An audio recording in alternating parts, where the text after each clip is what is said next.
Hello everyone! Welcome to my channel. So ngayon guys ay i-unbox natin yung aking passport. So after 24 days guys, finally kahapon na-receive ko na yung aking passport. Bali dapat door to door. So sila mismo yung mag-deliver ng aking passport dito sa aming bahay. Pero di nila mahanap yung address ko.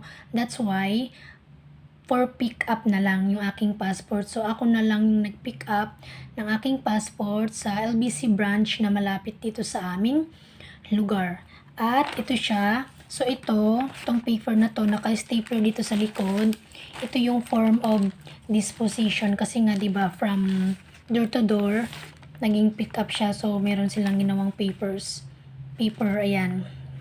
And then, so bali ganito yung cover ng ating passport sa LBC. May nakalagay dyan, passport inside, rush delivery.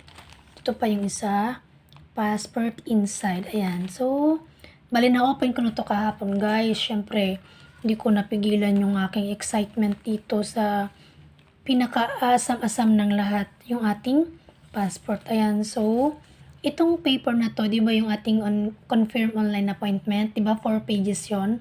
Yung isang copy is for applicant copy, which is ito yung ibinabalik sa atin. So, in 3, 2, 1, tadaan! Ayan na ang ating passport guys. So, ito yon. Yan, applicant's copy.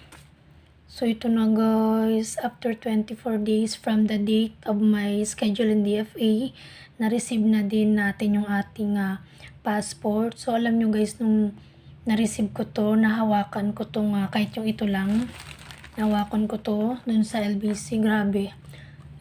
Grabe yung feeling ko guys, parang hindi ako makapaniwala na may passport na ako. Until now, parang hindi pa rin nagsisink in sa isipan ko na may passport na ako kasi nga dati gustong-gusto kong magka-passport kaso di ko lang alam kung papaano. Recently lang naman ako natuto kung all about appointing ito nga sa passport. Ayan guys, so iba yung pakiramdam guys kapag nagkaroon na kayo ng passport kahit na hindi pa kayo nakapag-apply. Alam nyo yun, iba yung pakiramdam kasi 'di ba nandito na tayo sa step 1 para sa ating pangarap. Kasi ito naman yung step 1 yung pagkakaroon ng passport. Kasi hindi naman tayo makakalabas sa bansa natin kung wala tayong passport. Kasi ito yung pinaka-pass or ticket natin. Ayan. So, thank you so much Lord. Kasi ito na, biniyayaan mo ako ng passport. Thank you so much. Ayan guys.